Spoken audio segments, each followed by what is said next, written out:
नमस्कार,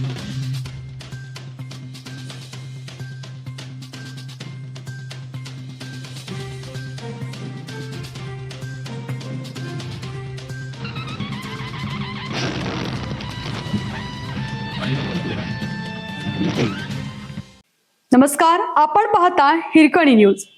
हिरकणी न्यूज प्रत्येक क्षण ताज्या घडामोडी आणि महत्त्वाच्या प्रत्येक बातमीसाठी नेहमी तत्पर. कोरोचीत गांजा विक्रेत्यावर पोलिसांचा मोठा धडक प्रहार.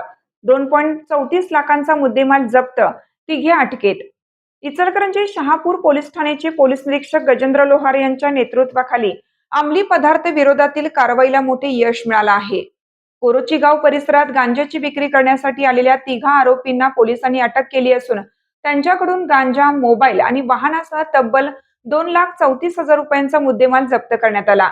या कारवाईमुळे अंमली पदार्थ विक्रेत्यांचे धाबे दणाणले आहेत. कोल्हापूर जिल्ह्यात सुरू असलेल्या NDPS क्रॅकडाऊन मोहिमेअंतर्गत इचलकरंजी शहापूर पोलीस स्टेशनने मोठी कारवाई केली आहे.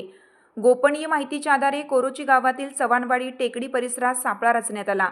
यावेळी गांजा विक्रीसाठी आलेल्या 3 आरोपींना पोलिसांनी ताब्यात घेतलं.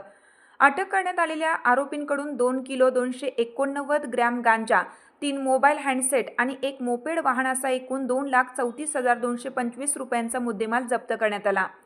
उपविभागीय पोलीस अधिकारी विक्रांत गायकवाड यांच्या मार्गदर्शनाखाली पोलीस निरीक्षक गजेंद्र लोहार, महावीर कुटे आणि शोध पथकातील अधिकाऱ्यांनी ही यशस्वी कारवाई केली. या प्रकरणाचा पुढील तपास पोलीस उपनिरीक्षक श्रीकृष्ण दरेकर करीत आहेत. अंमली पदार्थाच्या अवैध व्यापाराविरोधातील ही कारवाई परिसरात चर्चेचा विषय ठरली असून पोलिसांच्या या धडक मोहिमेचे नागरिकांकडून स्वागत केले जात आहे. इचलकरंजी प्रतिनिधी मोहसिन जकाते.